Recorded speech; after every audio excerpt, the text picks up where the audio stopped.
Welcome to Strength in the Numbers. My name is Andrew Codd, accountant, author, and commercial finance entrepreneur, and it's my job each week to bring you leaders in finance and business and deconstruct with them their real stories, insights, and hard-won lessons into practical advice on the key strengths and qualities you need to remain relevant in accounting and finance today, as well as the steps you can begin to take to elevate the impact you make to have a fun, successful, and rewarding career in accounting and finance. Now let's go over to the show.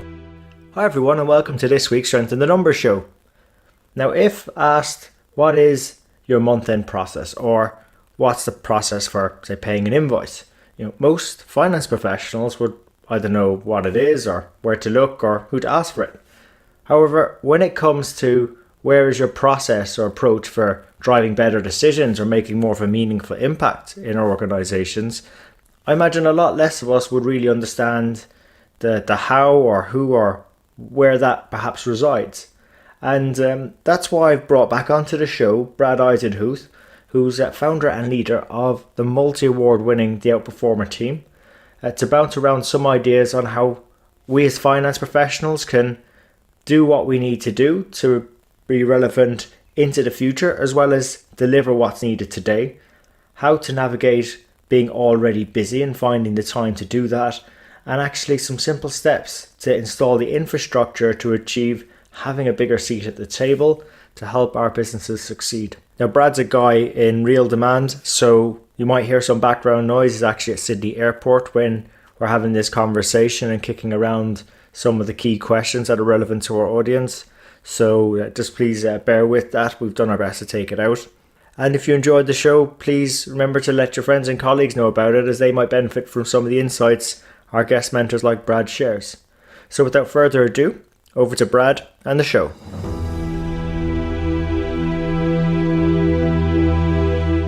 So Brad, welcome back. Thank you very much, Andy. Thanks for having me again. It's good to see you. Hey, likewise, look, and it's our pleasure as well. In the meantime, a lot's been going on in the accountancy and finance world, particularly with your Outperformer work. But one thing I do want to sort of bring you on for, and for you to share with our audience, actually, because I think it's an important development, is recently you did a world's first in finance, this World Virtual Summit, and about connecting technology and humanity. I think it's a big concern on a lot of folks' minds.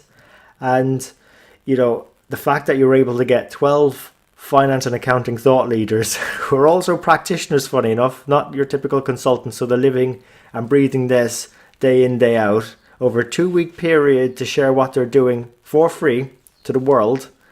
I just wanted to bring you back on the show and one, say thanks for that, but two, find out a bit more about what sort of things were being said and done in the presentations, and what were the audience commenting back on, and what concerns were they raising. Oh, thanks, Andy. First of all, it was a really,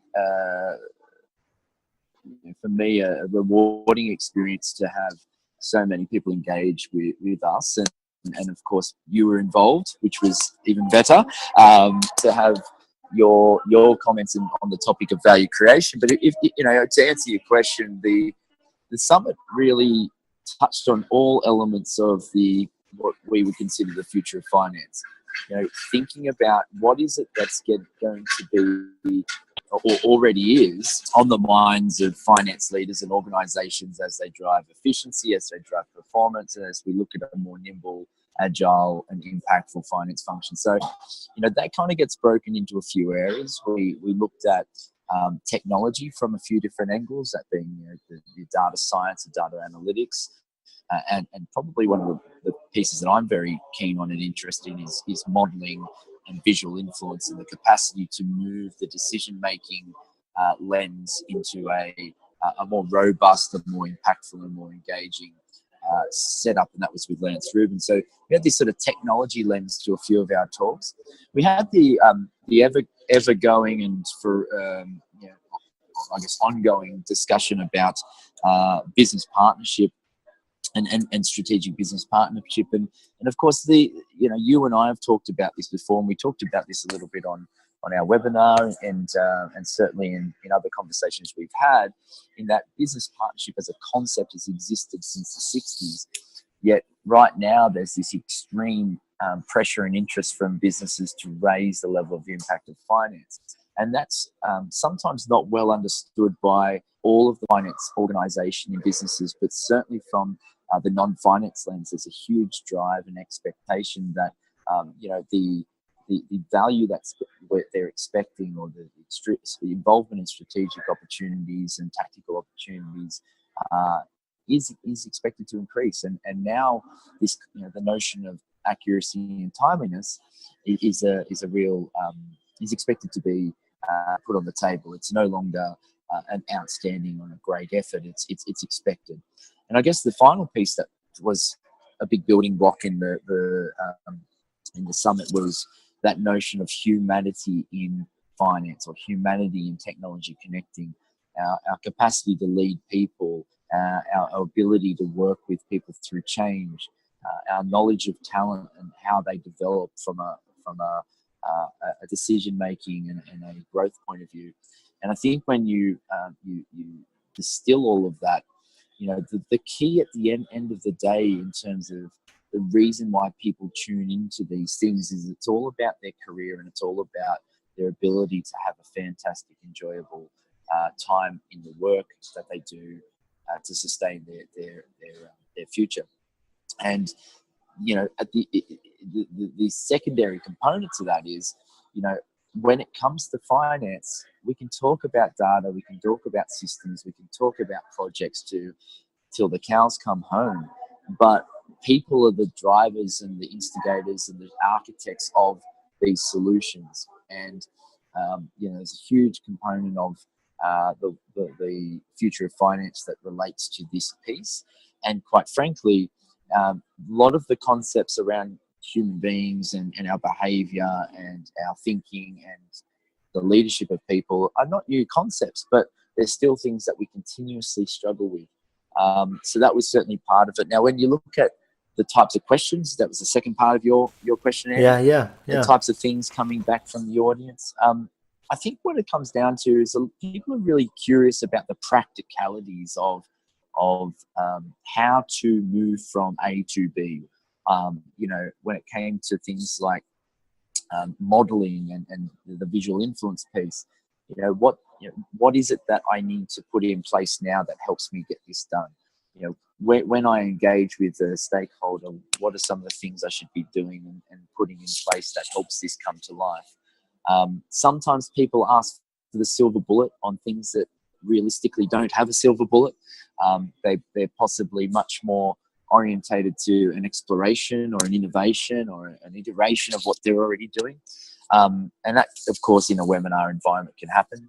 We're getting emails and messages coming through to our presenters. But on the whole, there was a lot of curiosity from it. The other really interesting thing that came out is, we could see some quite senior members of the finance community engaging in this content. And there's starting to become a shift of, finance leaders getting more involved in this content to think more and reflect more on how they lead their business. Now, quite frankly, if I think about in the online content world, majority of the engagement is still coming from middle management. And the reality is that our leaders that are empowering and building the infrastructure and building the future of our profession are the ones that we want to engage. And their biggest challenge, and most of the questions that came up was, how do I, with such a busy time frame busy job in front of me, with everything I've got to balance, with all the pressures that are coming on me from my job, how do I actually do what I need to do to get into the future and still deliver what I'm delivering now? And that was consistently the biggest challenge that people face. There's a belief system that they're already busy,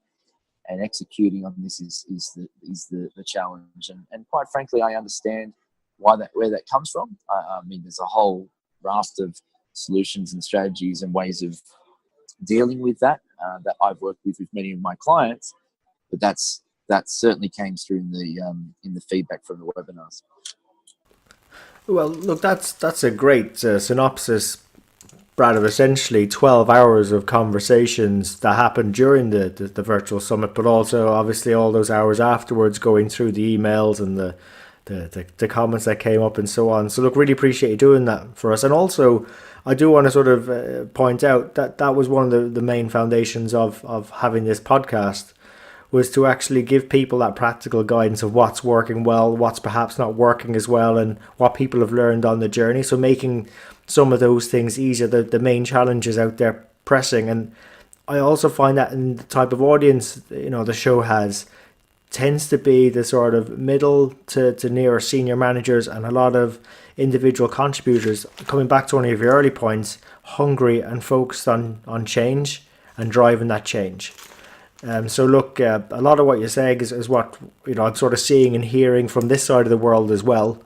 I suppose then those challenges, I've got my own ideas on the practicalities of solving them based on what folks have been saying, and I've seen work myself. But in terms of what you're seeing, like what are some of the things to win back that time, given that finance have a very active nature? They're waiting for the business to ask for something to do.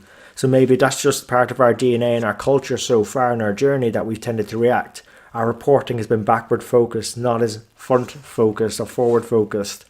We're sort of waiting for a decision point to be, can you go help us with this decision, rather than proactively bring something forward and say, hey, have you seen this happening?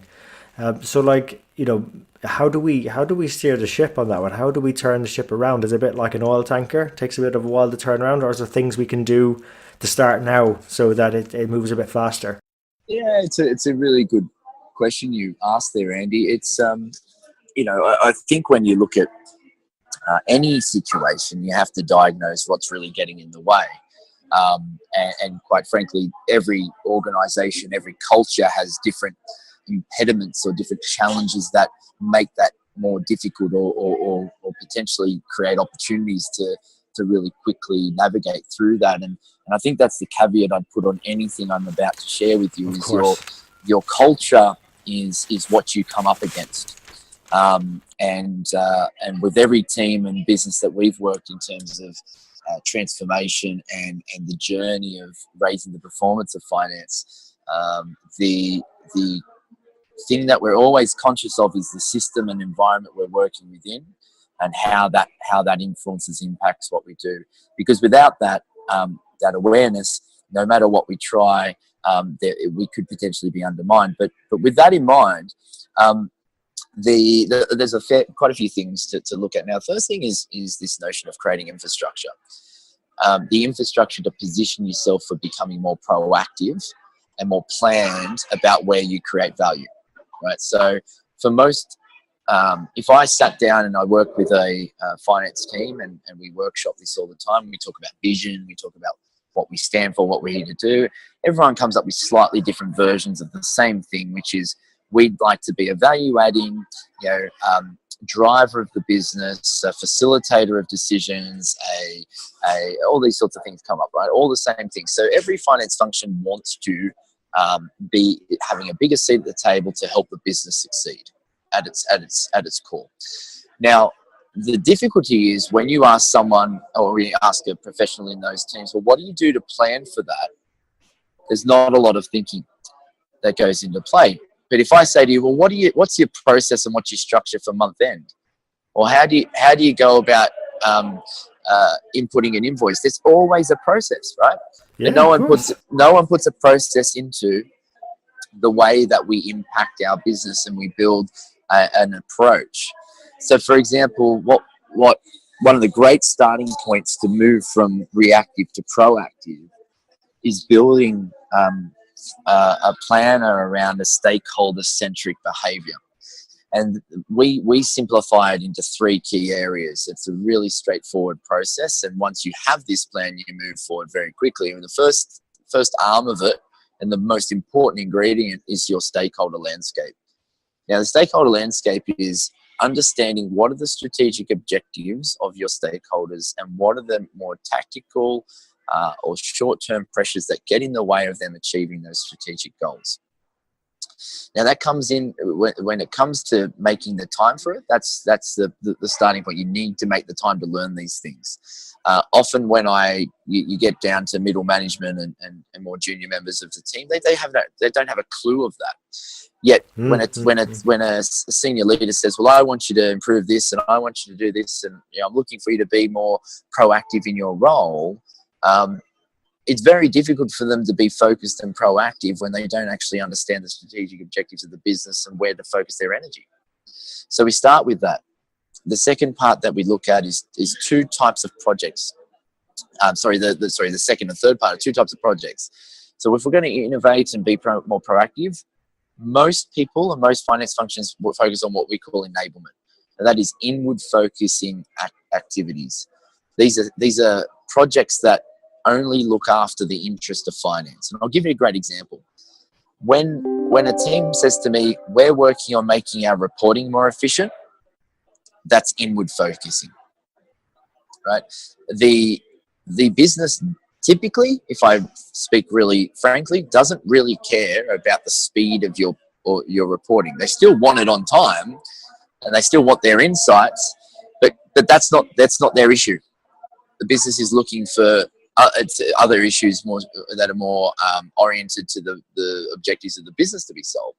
So but we still need these enablement activities to be done so that we can create value. But on the value creation side, these are any initiatives that actually solve for the strategic objectives of the stakeholders we serve. Now, these can be any sorts of things. It could be supporting a team on a pricing strategy. It could be building a model that helps a key decision be explored and look at different levers that are pulled to do so. It could be simply sitting down with a stakeholder and asking questions to navigate through their budget process such that they land on the best decisions they can make to reach their goals and goals that they ultimately own. It could be anything, but ultimately it's all about the stakeholder and not about us.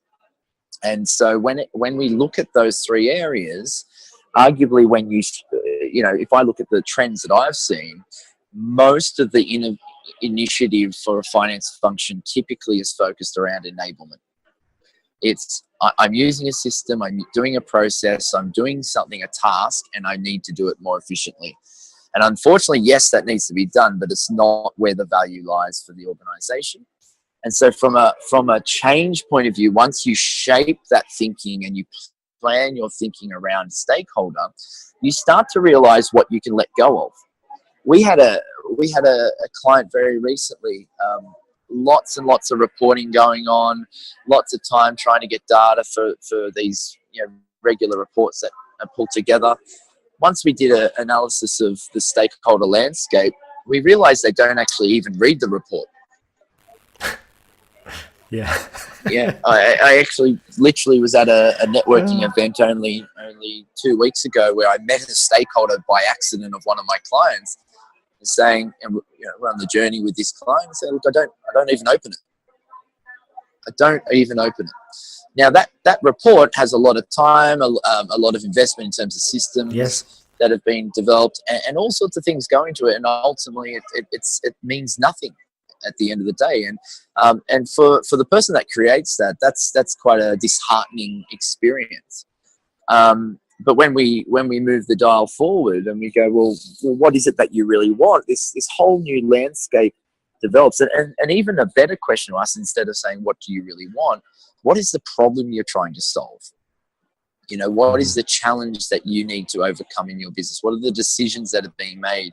What is your board doing? What is your GM worried about? What is your CEO focused on? Whatever it might be, but understanding that landscape and understanding the problems that get you there, or to get there, are where the change of attention and the efficiency lies, because you can start letting go of tasks that are no longer high value. You can start renegotiating where your energy is spent. You can start delegating differently. You can do all sorts of things that get you out of this sort of pressure point world. Of course, it takes a lot of discipline, but for me, that's one of the approaches that really works, is starting with the vision, building it around a culture of stakeholder centricity and the value, and actually having some discipline to follow through with what that looks like, and building the infrastructure for it. Yeah, and you know what, I'm going to add something to that system as well, Brad, that you sort of outlined for us there. It's probably a case of making sure we're measuring what Yes. value we're contributing as well. It is that feedback loop, right? Like you did it just by accident, but I'd encourage whether people want to keep a value log, if you want to keep it with Excel or a logbook or whatever of where that value has been added in Yeah. terms of those key decisions supported or problem solved, and maybe put a financial value on it as well. Absolutely. But I think the thing to add to that, Andy, in terms of moving the dial, initially it can be hard to measure that value. It takes some time. Of course, yes. And so when you're trying to drive the change and you're a busy finance professional, you've got so much going on, if you at least work on the problem to start with, you can start measuring it later. Exactly. But if you don't work on the problem, you've got nothing to measure. You've just got a task to complete because it's the way I've already done things, or this is what we do in our business. And you're right. Your next phase is to start really critically measuring it and starting to put your energy around where all the highest value items lie. But yeah, in that early transition, it's just moving the dial towards putting your attention in the right area. Actually, funny. It just reminded me there of a very similar story relayed back to me by one of the people I coach. And I don't coach many people now, but what I tend to do is we try and find ways of measuring this value. And one that keeps coming up again and again is this sort of asking for if you're finding it difficult to go and measure the value, and that's just part of the journey to begin with, is try and get testimonials, or try and get an email or just a comment on the work or the value you've contributed for that business, whether it's speeding up a decision or how do you say, helping make their lives a bit easier, or the responsiveness that you showed, and keep a log of all the testimonials or account. That's another way of quantifying value for the business to begin with, as you sort of develop that skill set and become more stakeholder centric. There are ways if we want to choose to think about it, Absolutely. And you think of as a leader of your team, if their attention isn't focused towards the gratification of doing great things in your business, then they won't live up to and continue to do so. So, if there's no feedback loop to suggest that what they're doing is valuable and meaningful and useful, and that's not just from their manager, but from the business and from other from parties. the business. It's difficult to keep the motivation up, and that's a really important part of our leadership, is to know that what we're doing is useful and meaningful. And quite frankly, if we don't have purpose in our work, that is when our performance drops off. And that's exactly what you said. Then it's a simple thing, but to share that with your team, or share that with the person that's actually delivered the value, or helping that person see the value they're developing, is very, very powerful.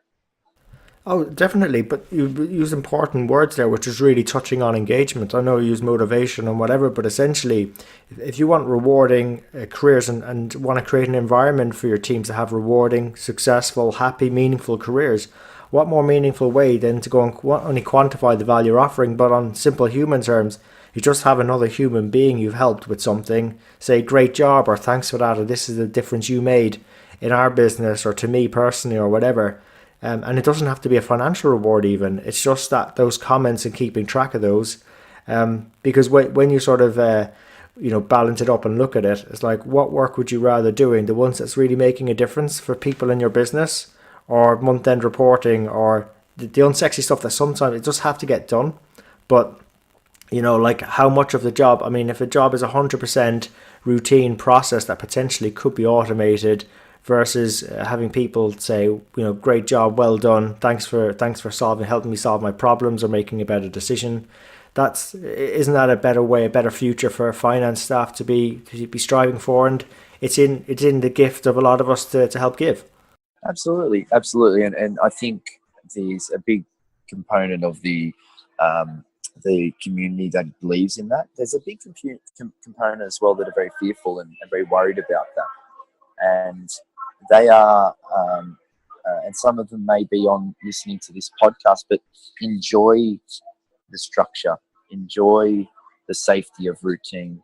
And even when the rational, logical argument of value and doing things for the business and connecting the dots all sits in front of them. When the rubber hits the road, changing that behavior is difficult, and that's not only for the leader to support that, but that is at an individual level. This is a very different way of thinking for a lot of people. Of course. And that's I agree with you that it's we can build the engagement behind that. What we need to do as a community is realize that there's a lot of people that are on this journey who are not quite ready, who are not buying into it, or even if they're bought into it rationally and not bought into it emotionally, to actually have the discipline to go through change. Because what we're talking about here is a deliberate change currently. The robots in most organizations haven't eaten up everyone's job. The artificial intelligence hasn't got smart enough to be the CFO of the company.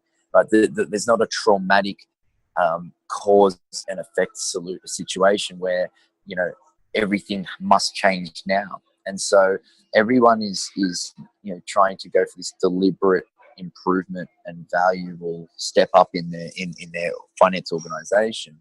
And as a result, there's all sorts of reactions to that change, and that's where we, as leaders and as individuals, we just have to be conscious of that and know what it takes to move the dial. And unfortunately, what happens in a lot of environments is we have this band-aid sort of approach to it.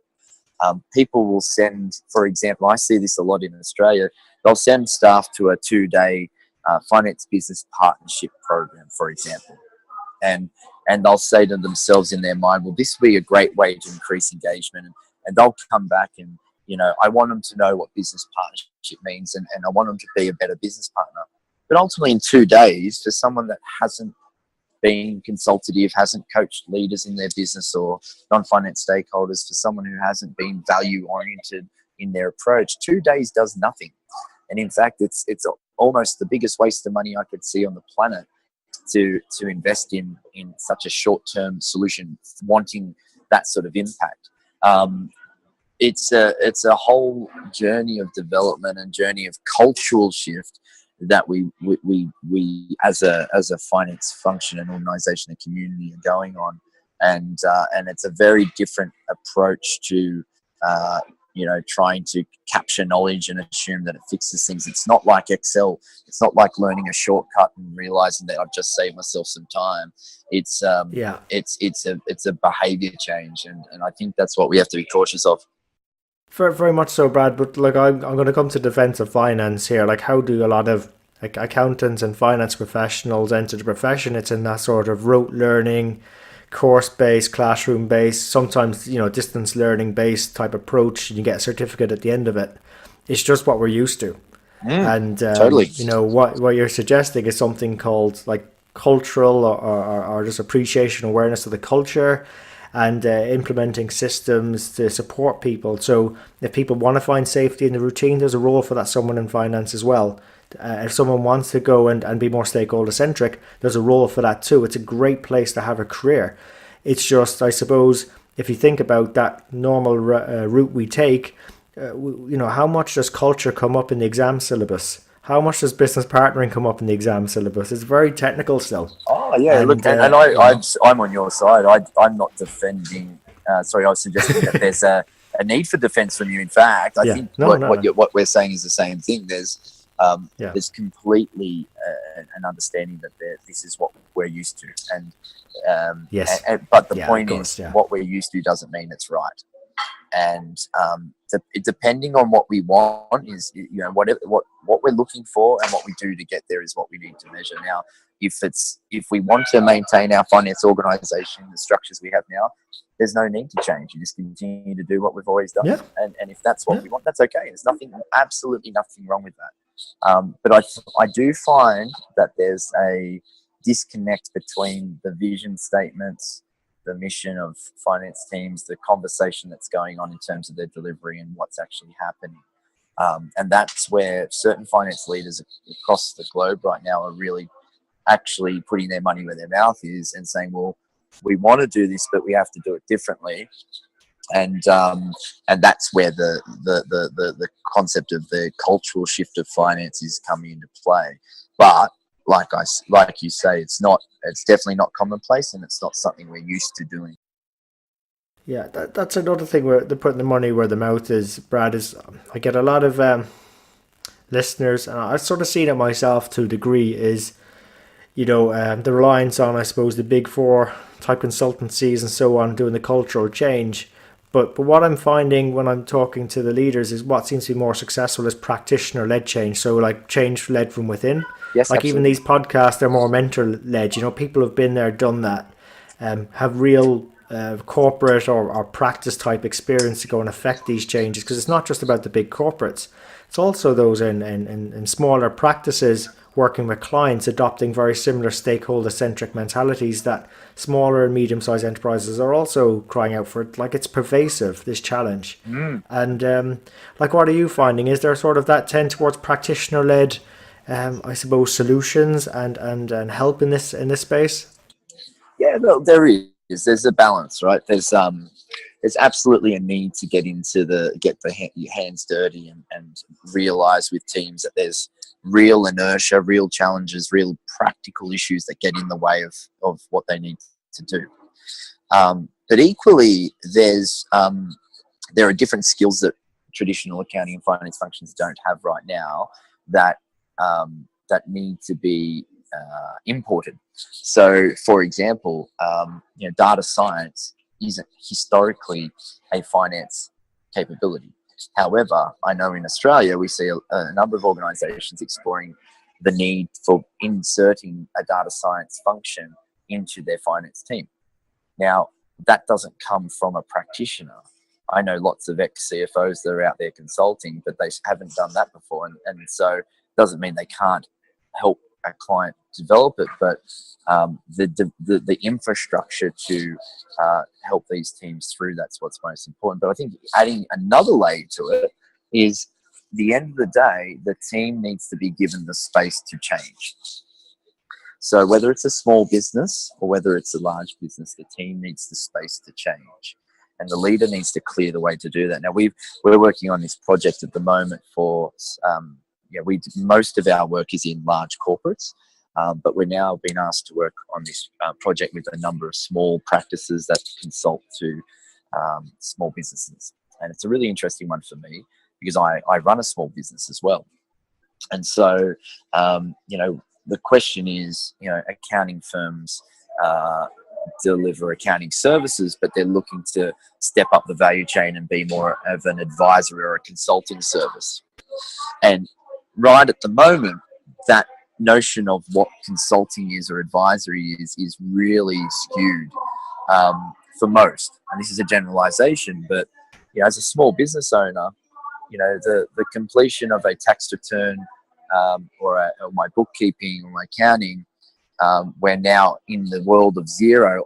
My team do all the inputting of data. My team do all the collection of receipts and taking photos of receipts when they go out to spend money on expenses. We do all the heavy lifting, and it's all automated by Xero. Why am I paying the same amount of money as what I did when I gave you a box of paper and asked you to work through it, right? So what's happening is the small business is going, come on, that's a cop-out. Where's this value that you talk about? Then from a consulting capability point of view, you talk about the input. This is where the ability to help shape solutions, shape businesses, owners' sense of visibility in their decision making, sense of planning in their organization, etc., comes into play. And now, again, going back to it, there's people in corporate that do that really, really well, but going into small business territory, it's a very different paradigm because winning business is different. So you've got these accounting firms that have already got a set of clients, but they're not delivering the services that clients expect. You've got people in corporates that have these fantastic skills that could be really valuable, and there's this big divide, right? So there's all sorts of challenges, and there's no perfect answer to who solves it. And I just think at the end of the day, if we take a focus, going back to exactly what you described, stakeholder centric or client centric. Where is the problem? Where does the value lie? What value are we protecting and what value are we creating? And how do we navigate between that? As long as we're trying to answer that question with purpose, no matter who it is, as long as they're focused on that, whether it's a person in your business, whether it's a person you bring in as a contractor, a consultant, a practitioner, if they're doing that and solving that, I think they've got their energy in the right space. Hey, Brad, that's a great summary of our conversation, I guess. And I suppose this chat, and I suppose as we're sort of wrapping up, is there sort of any other parting thoughts you'd like to share with our audience? Oh, look, I'm just very grateful for people like yourself, Andy, that are out there, sharing this message, bringing to people together to raise the conversation. 4 years ago, I launched a webinar offering not too dissimilar to your podcast, slightly different in terms of the way it played out, but this sort of conversation at scale was not happening. You'd have the odd breakfast run by a recruitment group or whatever it might be, but the level of conversation is fantastic, and it creates a really interesting challenge for the community, Andy. And I think what it is this sense of knowledge obesity. And what I mean by that is that we all know now what's going on. We've all heard the buzzwords. We all see, for example, I read an article today saying what finance leaders must do. And this big word must. And it's like, well, fantastic. It's great to say we must do stuff. But at the end of the day, it's not the challenge in knowing what to do. It's the challenge in how we make that transition and what comes up in the way of making that improvement. And that's where the challenge is. That's what you're working today, every day at work, or every day in your business, or every day in your practice, or every day as a leader, and that's what you're up against. And it's not knowing. Finding the knowledge is not the hard part. It sometimes might be something that's really vital to solving a problem, to find out the real truth or the best solution. But the more important part is navigating towards that. And if we can have a bigger focus on sharing the stories, and actually focusing, and I'm not suggesting you're not doing this, but focusing our attention on, what we do when we go into our job and how we help people through that. That's when the rubber's going to hit the road as our entire profession. Brad, what a great way of summarising that. And thanks so much for sharing and adding to those stories that are out there on the how, which is the big thing I think folks are looking for at the moment, in getting and figuring out how to navigate this journey. So Brad, really appreciate investing the time with us today and coming on the show. No worries, Andy, and thanks always for having me. Thanks for being a good friend and bouncing a few. So there you have it. As well, mate. Hope you enjoyed today's show. If you'd like to know more about our guests today, their bio, and follow up on the resources mentioned during the show, you can find all the relevant links and more at sitnshow.com. There you'll also be able to get access to earlier shows, read the latest blogs. There's also an opportunity to subscribe to our newsletter, which will give you heads up as to when the next show is coming out, latest events, news, and anything that's going to be relevant to help you have a fun, rewarding and successful career in finance and accounting. And just before you go, we really appreciate your feedback. If there's something we can do better on the show, something that's not working, or something you'd like to see, even a guest you'd like for us to invite onto the show, someone who you think might be able to benefit you more and also the rest of our community, please let me know. You can email me. I'm at andrew@sitnshow.com, or feel free to connect with me on LinkedIn. Just drop me a message so I know how you found me and we can connect. And really, it's our community that'll make the show. If we keep engaging and driving each other on, we'll keep on building our strength in the numbers. When all is said and done, if we can do the numbers better and finance better, we'll create more opportunities for ourselves, our friends, our families, our communities and our businesses. So until next time, have a good rest of the week, take care, and let's keep building our strength in the numbers.